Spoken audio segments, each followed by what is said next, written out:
And now, Lifestyles Unlimited presents the Real Estate Investor Radio Show. Over the next hour, we unfold your map to financial freedom. You'll learn how to retire through investing in single-family and multifamily real estate. You'll learn how to create cash flow and build wealth so you can have the time and money to live the lifestyle you want. Hello and welcome to the show. This is Andy Webb with Lifestyles Unlimited. And as always, we are working on your financial freedom. And I thank you for tuning in today. I hope you're having a great day out there. If you have any questions, send those my way. I've actually got a listener question that we're going to address today. So if you have any on your mind, I'm sure others do as well. Send those to me at askandy@luinc.com. And I'm going to build today's show on a listener question. And it's been a few weeks now. I mentioned an investment opportunity that came up in Kansas City, Missouri when I was doing a show about that market, again, a few weeks ago now, but it was just $1,500 out of pocket, $1,500 out of pocket. And a listener, he caught on to that number, and his question to me was, well, what exactly did I mean? Now, I'm translating that question into, it's a broad question, into my vernacular is, how does that work? How are you doing that with just how are you buying a house that needs renovations for just $1,500? Well, essentially what you're doing is you're buying and renovating the house for that number. That's it. And that $1,500, that is the total that comes out of the wash when you get through the full process of buying and renovating and then refinancing. But that's what we're going to talk about today. I'll explain what I mean. But yeah, you can do that. You can buy a house for that low amount of cash invested, that low amount of cash out of pocket. In fact, years ago, I took in cash $220.46 to the closing table to title. I took two $100 bills, a $20 bill, and whatever the coins were to get to 46 cents. That's it. Grand slam right there. But those are very uncommon. By the way, is that all the money that we had to pony up during the full course of the project? No, there's a certain level of working capital, so to speak, that you have to think about, funds on hand during the course of the work. So I want to be sure you understand that concept, because that can catch you off guard if you're not aware. But yeah, low out of pocket right there, right? Grand slams, home runs, those are great. But the real key to success in this business is understanding that those base hits, those singles will actually make you a lot of money. Listen, whether it's $1,500 out of pocket, $10,000, $20,000, $30,000, doesn't matter. The trick is to get started now. Get started now. Start to build that portfolio of residential real estate and watch your income and your wealth grow. How does that happen? How does your income and how does your wealth grow? Let's talk about that first, because this will really hopefully inspire you to getting started. Because with our houses, we're making money multiple ways, far different than what you see in the stock market, in your 401k, minerals, whatever you may have invested in the past. We make our money 5 ways on our houses. And I'm going to focus on single family today, but if you think about apartments, because that's residential real estate as well. We also invest in apartments. We make money 6 ways there. Talked about that on a recent show, in fact. But cash flow. First and foremost, we want to see cash flow. And the nice thing, when I think about the listener's question, $1,500 out of pocket, wow. The nice thing about a lower out of pocket is I will collect back my funds invested pretty quickly, just through the cash flow. So the lower my out of pocket, the sooner that I will recover my funds invested just by way of the cash flow. In fact, I sold a house just recently. The total out of pocket was $21,000, right? Vastly different than $220, period, right? So you might view that, back then I might have viewed that as a single. $21,000 out of pocket, but over the hold period, which was around 7 years, we collected about $55K just in cash flow. So we probably had our cash out in the first 3 years, two and a quarter, 2.5, something like that. And cash flow, by the way, that's gross rent, the rent that I'm collecting from my resident, minus the principal, interest, the taxes, and then the insurance. Those are our fixed costs, the mortgage, the taxes, the insurance. That's going to yield my net rent. That's my cash flow. That's my profit every month that I keep. Now you might ask, what about maintenance? Well, listen, if you're following our model and our motto, best product, best price, that is nominal. Because what we do is we go in and we fix everything up front, Anything that's broken now or could break in the next few years during my hold period, we fix it now, and maintenance practically goes to zero. And on this house I just sold, it was marginal. It was marginal even over that longer hold period. So yeah, cash flow is gross rent, take away the fixed expenses of mortgage, taxes, and insurance, yields my net. And we want to see cash flow. Absolutely need to see cash flow. Now, when I bought this house 7 years ago, my cash flow started out at about $450 per month, and it grew over time as rents went up faster than those taxes and those insurance, and my mortgage was fixed. A big item right now that you need to think about, another way that we do make money on our houses, is through equity capture. And this is because we're buying houses that need work. It's a very big ticket item. On that particular house that I just sold, just from the outset, we doubled our money, 107% return, because we went in, we had cash invested about $21K, and we created extra equity because we added value through the renovation process to the tune of about $22K. So we doubled our money just from the outset. And here I've got an example. This is a lead I got from a realtor that's down in Houston, one of the Lifestyles Realty team. Here, estimated out-of-pocket buying with hard money, we're going to talk about that, $16,000. Estimated equity capture, 38. So that's not even a doubling. That's a more than doubling. That's like 138% return just at the start of the project. So total equity in that project is 16 plus 38 once you're done. So equity capture, big way to make money right now. Good buffer if you're worried about what's going to happen during presidential elections or with the economy or anything else. You build that equity buffer through this part of the process. And then over time, another way we make money is through the equity buildup, because what happens? I rent the house. Somebody pays me the rent. And from that gross rent, as I mentioned already, we pay the mortgage. So they are actually paying the mortgage on my behalf. And that principal gets reduced over time again and again and again. The residents pay down the mortgage. On this example house, the one I just sold, that was about $19K over our 7-year hold period. That works out to be an 11% return. 11% return. Market appreciation, another way. And that was very, very big numbers in the last decade. Now that's market appreciation in general has kind of slowed in the Dallas-Fort Worth area where I normally am. Across Texas, Kansas City's still enjoying a pretty good pop, as we heard from the realtor up there, other markets as well. Now, we don't buy just for the appreciation. This is not a speculative game. I want to know that I'm going to get that cash flow. I want to know that I'm going to get that that equity capture on the outset. And I know that I'm going to have my equity build up by way of the residents. And on top of that, the icing is that market appreciation. And it was really big in the past decade. And the fifth way we make money just on our houses is through the tax advantages.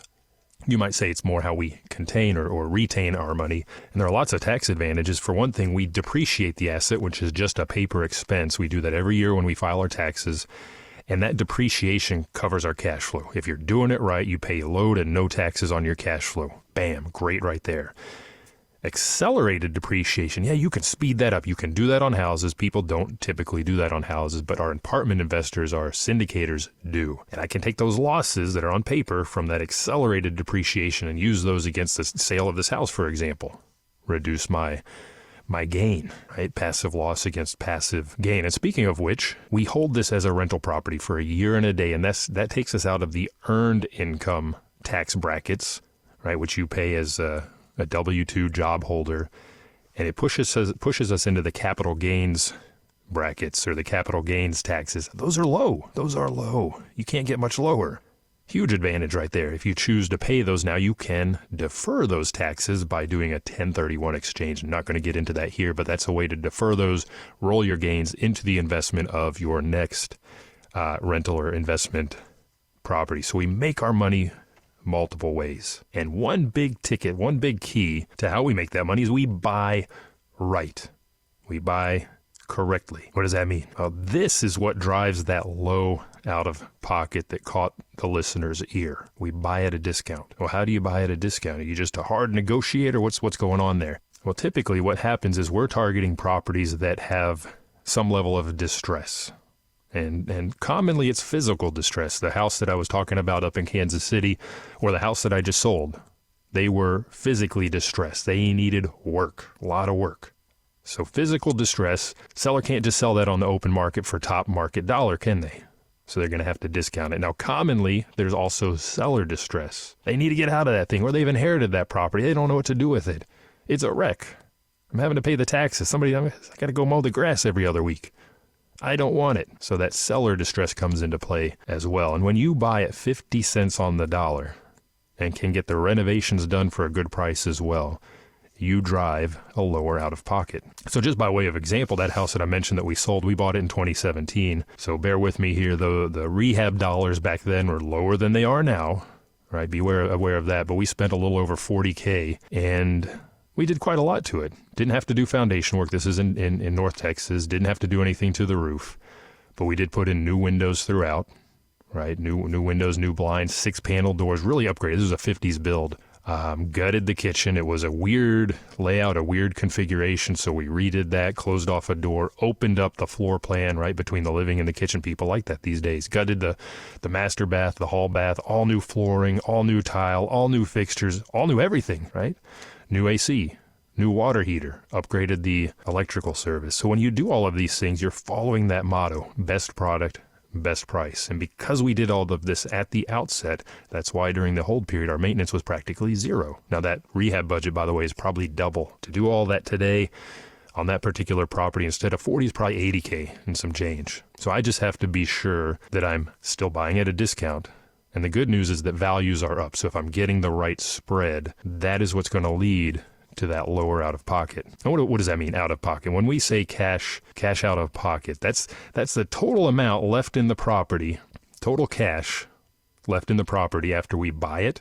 So we've closed, it's now ours, we've renovated it, and we've refinanced into a long-term fixed rate loan. Throughout that whole process, I'm coming out on the backside. In this case, $21K. In the Kansas City example, $1,500. In the other example I gave, very, very low. But it's all because of how we handle the process. And we're going to talk about that in the second part of the show. One question you might have is, well, how are you even finding these properties? Well, that particular one that we just sold, when my wife retired from corporate America by way of our real estate, she started sending out postcards. She got a little active in the business, and we got this off a postcard. There are other forms of direct marketing you can do. It takes work. It does take time. I prefer to really lean on the Lifestyles Realty team. A lot of the houses I've bought over the years, I've sourced through them. They do a lot of the lifting, a lot of the legwork up front. They've reviewed the market. They've told me what the rental comps are, what the market value should be, all that good stuff. So I just have to decide, meets my goals or not, and move on. Now, when we come back, we're going to talk about a very key part of your toolbox, so stick around. Lifestyles Unlimited's Real Estate Investor Radio Show returns in a moment. Got questions? Go to lifestylesunlimited.com. Want to retire in 5 years or less? You can do it, just like Lifestyles Unlimited member Lisa. So we started passively. It was on vacation is when we realized we really need to take the plunge and be more active in this. Just because I'm an educator, I wanted to really know what I was doing. So it was just education on my part is really big. And I'm like, well, I could do that. Text the word radio to 88007. That's radio to 88007. Join for just $297, a 60% savings. Lifestyles Unlimited. Text radio to 88007.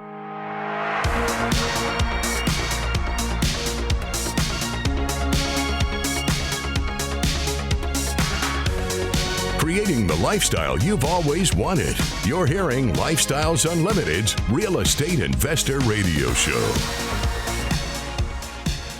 Welcome back to the show. I'm your host, Andy Webb. If you have questions, send those my way to askandy@luinc.com. And we're talking today about how to get to a low out-of-pocket when buying a rental house. Low cash invested into that property. How does that work?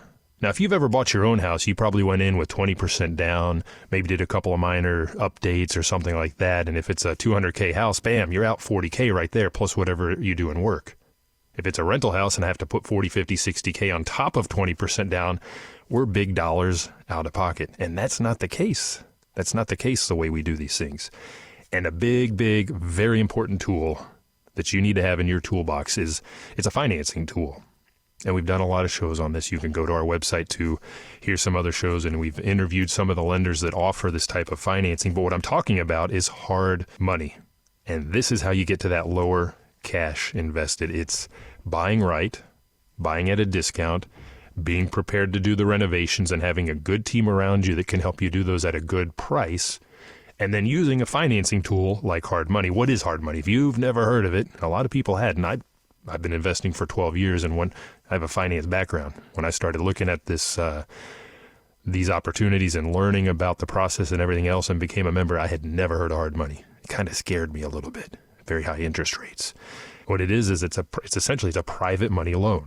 It's a short-term loan. You might call it a bridge loan or a construction loan, because after all, we are usually doing some level of construction. And by the way, because it does involve construction, there is higher risk to the lender, so they do charge higher interest rates, usually double digits. Now, after you've done a few deals, a few investments with a particular lender, they may give you more favorable terms, but 12, 14%, not uncommon. When I started, it was 14%. It went down over time now as interest rates have gone up. So have those hard money lending rates. But you're in that for such a short period of time. Don't get married to that rate. Don't even think about the rate. You should be in and out in 2, 3, 4 months. So it's a non-issue. And the cool thing about hard money is it does not care about the condition of the property. I mentioned when you bought your personal house, you probably put 20% down, maybe you did 10, something like that, and you got a conventional loan. And you were able to get a conventional loan because the property was in good shape. The stuff we're buying is not. The house that I just sold, when I went in there, boy, it was a mistreated house. It was one of those inherited homes that the inherited party let one of their relatives stay in, and there were drugs, and there were dogs, and there were animals, and it smelled, and things were broken, and no lender was going to lend on that property. Not conventional, but hard money doesn't care. They say, what are you going to do to the property to turn it around? So we give them that scope of work that I just read from. That was our scope of work. Here you go, hard money lender. Here's what we're going to do to add value, to take this thing from where it is now and make it presentable, make it marketable, make it rentable, make it livable. And based on that, they're going to send out an appraiser who's going to say, okay, well, here's what's sold in the neighborhood that looks like what you're telling me you're going to do. And how do I know what I'm going to do? Well, I've looked at those sales as well. So I know this is what I need to do to achieve this market value. Appraiser runs his numbers, gives what we call the after repair value, the value when it's fixed up to the lender, and the lender lends you typically 70 to 75% of that ARV. And that means I can fund some of the renovations or even all of the renovations by way of the loan. Just give me an example. I'm going to give you an example. Let's say you buy a house for $100K. In fact, this house I bought, I think it was $101. And let's say you put $50,000 in renovations into that property. We just heard I did, 40 and some change on this one. Right? Now, let's say when you're done, the market value is $200,000. That ARV, right? That's that market value after it's fixed up, $200K. If the lender's going to lend to me at 75% of that after repair value, even though I'm buying it for $100, that means he's going to lend me $150. Ooh, sounds like my purchase price is covered. Sounds like my renovations are covered. That's great. Now, is this always the case? No, it depends on the spread between purchase price plus renovation costs and the after repair value. But you can get it very, very low. So when do we use this hard money? Listen, when we have one of those properties that can't go conventional because of the level of work, or maybe because we have to close fast. I mentioned some of the places we go to source these investment opportunities. There's a Lifestyles Realty team. Sometimes you may just word of mouth may have it land in your lap, but very commonly you're probably working with wholesalers. And wholesalers want it to close yesterday. They want it to close fast, or maybe it's an investment that is headed for the foreclosure steps, the courthouse steps for foreclosure sale. Got to close fast. Hard money can do that. 3 days, 5 days, 7 days. I've closed one as quickly as 3. They like to have more time, and I don't blame them, but they can do it very, very quickly. So that's another reason to use this. And because we use this powerful tool that drives that lower cash out of pocket. And I gave you an example already. Maybe it doesn't need that much work and it can go conventional. I will always run my numbers to see which works out better, because I'm often still better off using hard money, even though I'm closing twice, closing once for the purchase with hard money and then closing again when we refinance into that 30-year fixed rate debt. Again, going back to that example, if I buy for $150K in renovations, value becomes $200. Let's just say that $50K is cosmetic updating. And if I'm an all-cash buyer, bam, I'm $150K out of pocket right there. That's not low. That's not low at all. If I'm a conventional buyer, I put 20% down. Well, there's my $40K plus the renovations, right? $75K or so, something like that. 20% down of 100 is about 20. About $75K all in. Still very high. If I'm a hard money buyer, even with 2 closings, about 18 to maybe 20K out of pocket, just like the one I just sold. So to the listener question, $1,500 out of pocket, how does that work? Well, this is how it works. That's how we're getting to those numbers in that particular investment opportunity in Kansas City. Right? Everyone is different. There's one in my inbox here from a realtor in Houston, $16K out of pocket. Right? I've seen the spectrum, but it's because we're buying right. It's because we are doing the renovations, and we are using that particular tool called hard money. Those three things play together to get me that low out of pocket. And the beauty of that is my money goes a lot farther. My returns are a lot higher, and I can buy more houses that are making me money 5 ways. That's how you get to exponential growth. Not by the slow path of cash investing because it seems safer, not by doing the 20% down. It's by using this creative financing. Now, I talked a little bit about how the process with hard money works. I want to dive in a little bit more here because this tool is pivotal. If you want to do what we're talking about and get to that very, very low out of pocket on any of these investments, you need to be familiar with hard money, and you need to be prepared to use it. Don't be scared by the high interest rate. I was nervous about it when I first began. Again, coming from a finance background, 14%, you're crazy. You know what? Everything I've bought with hard money after that. But how do we use it? Again, we touched on this just a little bit, but I want to be sure this is clear. First, you're going to get a property under contract. Okay, and you're going to figure out, like I mentioned, what is your scope of work? Are you lifting the foundation? Are you replacing the roof? What all are you doing cosmetically? And what is the dollar number behind that? You're going to give that scope of work to your hard money lender. And this is kind of cool because by way of the process, you get an extra set of eyes on the property, and you'll have a consultant in your lender, a business partner, and they're going to tell you if it's not a good investment. I've had that happen. Andy, that's not good. Walk away. I have. And not only there, but then they're going to have an appraisal done. Typically, some hard money lenders do not. I question that, but they're going to do a subject to appraisal, meaning it's what is the value subject to the proposed work.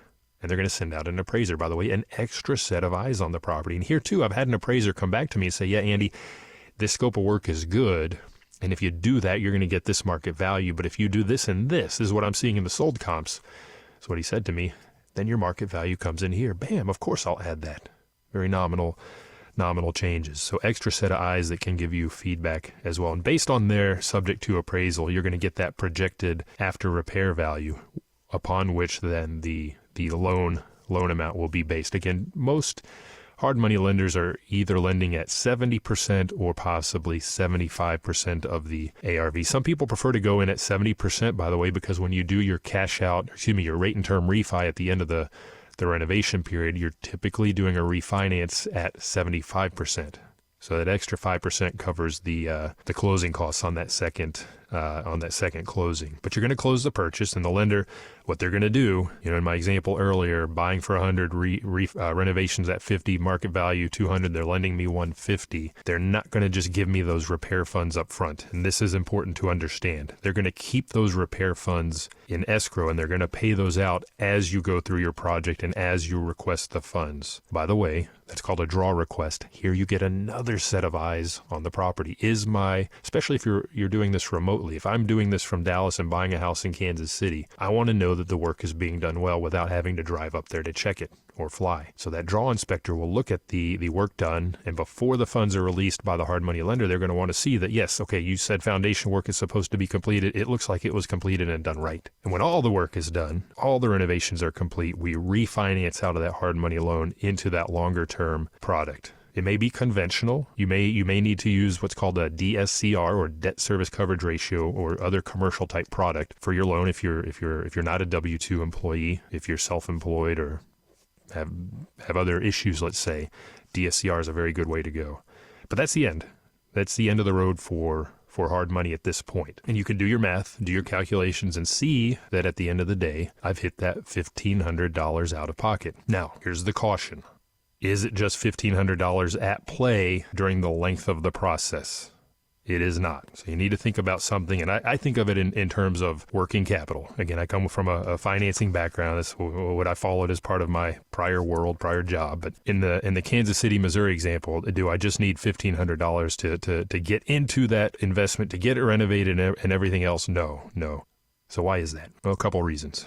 And some hard money lenders, and this is where when you start to pick your business partners, who am I going to work with, who is on my team, you're going to want to ask questions about, for example, what kind of reserves, capital reserves, cash reserves in my bank do you need to see, hard money lender? Because look, they want you to have something in the tank just in case. They don't want to see you fail. But these are experienced investors as well. Commonly, they've done the very thing that we're doing, and they know that there are sometimes surprises. So if you didn't have replacing the cast iron plumbing in your scope of work and that comes up. Do you have the capital to cover that? So there are surprises. They want to see that you're ready to handle that. One lender I know, for example, wants to see, I believe it's 6 months of principal, interest, so the mortgage payment to them. Well, it's interest only, so interest, taxes, and insurance in the bank. So they're going to escrow the taxes and insurance in that example. So reserves, and then moreover, it's not just the capital reserves that the lender will want to see, but your contractor is going to need payment up front, not the full payment, not 100%. And if you ever get anyone asking for 100% up front, turn and walk the other way. I don't even like to see 50%, but they're going to need some portion to get started. Now, I've seen and I've worked with lenders that have split the rehab, the renovation budget into, let's say, 4, 5, maybe even 6 tranches. Like the example I just gave you, $42K, if that was over 6 installments, that's $7K per installment. I think that's what it was. Some may want 15% up front. Some may want 20 or 25%. I know one contractor that wants to see 30. He does 30, 30, 30, and then 10% at the very end. So if your rehab is $50K, or let's go back to my example with the $42K. Before work started, because we did 6 installments, I had to make payment of $7,000 up front to the contractor. If your rehab is $50K and you need 25 to start, you're going to need $12K in the bank and some change. Now, don't worry, that money is not gone. Right, as you do the renovations, as we discussed, you're going to submit those draw requests to the hard money lender, and they're going to release the repair funds. Right, they have the repair in escrow. They'll release those funds to you to cover the work that's completed. Another example, let's say I budgeted in my scope of work $10,000 to lift the foundation. That's very, very common here in Texas, North Texas in particular with our clay soils. But let's say it's $10K to lift the foundation. Once that work is completed, then I'll request that draw inspection and I'll request those funds to be released, and they'll send out the draw inspector. Locally, by the way, my foundation companies tend to want to see 50% up front and 50% at completion. So if you're managing that foundation repair outside of the scope of work that your general contractor is handling, well, there's some more money to think about. So in this example, I need $5K, but I get that back very quickly. Foundation repair takes a couple of days in most situations. But at the end of the day, you get those funds back. So is it $1,500 throughout in that Kansas City example? No, I don't remember what the repair budget was in that particular example. It was an older house, so it's probably a big number, 70, 80K. So you're going to need to front that. But at the end of the day, and this is the beautiful thing with the process, at the end of the day, when you do all the math and figure out what your in and out was and what your total investment into the property was, in that example, $1,500. The house I sold, $21K. And the house I just got from the realty team out of Houston, $16K. Very, very low dollars. And to go back what I said, I want to see higher returns, and I get higher returns and I get my money back quicker by having that lower out of pocket. And it's relative. Right? Is that 30K? Is that 20K? That's up to you. That comes down to your goals. But in a nutshell, to the listener's question, what do I mean? How do you get to $1,500 out of pocket? 3 things here. Buy it right? Buy at a discount. Do the renovations, right? To add the value. That's the key here. We're adding value through the process. And use the right tools. Use that hard money loan to lower your out of pocket. And these are all things that I knew nothing about 12 years ago, but I became a member at Lifestyles Unlimited. I got the education. I began to understand and see how the numbers play well together and how this all works. And I've seen that out of pocket go down and down again and down again as I become a better investor and better digest the education and put it all together and get to those home runs. Again, you don't need a home run. Get those singles, start to pile those up, and you'll see how they turn. Go to our website, lifestylesunlimited.com. Check out some of the earlier shows where we got into the numbers around those singles become home runs, and you'll see how that all plays together. Thank you for tuning in today. Again, if you have any questions, send those my way to askandy@luinc.com. And be sure to check out the Expo. Text in the keyword Expo, EXPO, to 88007. I hope to see you there. You have a great day. The information and opinions you hear on the Lifestyles Unlimited Real Estate Investor Radio Show are those of the hosts, guests, and callers. The Lifestyles Unlimited Real Estate Investor Radio Show is for entertainment purposes only. Please consult a professional regarding your personal investment needs. Nothing presented constitutes an endorsement, recommendation, offer, or solicitation to buy or sell any product or security.